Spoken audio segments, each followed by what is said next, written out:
In this video, you will learn what are various ways to troubleshoot your Netgear range extender device in case if you are unable to connect to your PlayStation or faces an error, or maybe a weak signals. The first thing that you can do is try rebooting your Netgear range extender and your router.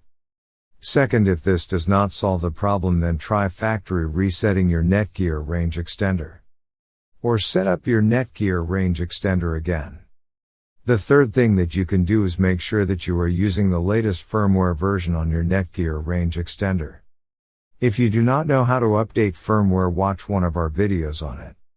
In case if you are still facing any issue with your Netgear range extender device, get in touch with our Netgear range extender experts for instant solutions. Thanks for watching our video, and do not forget to like, share and comment on the video, so that you never miss any video from our channel.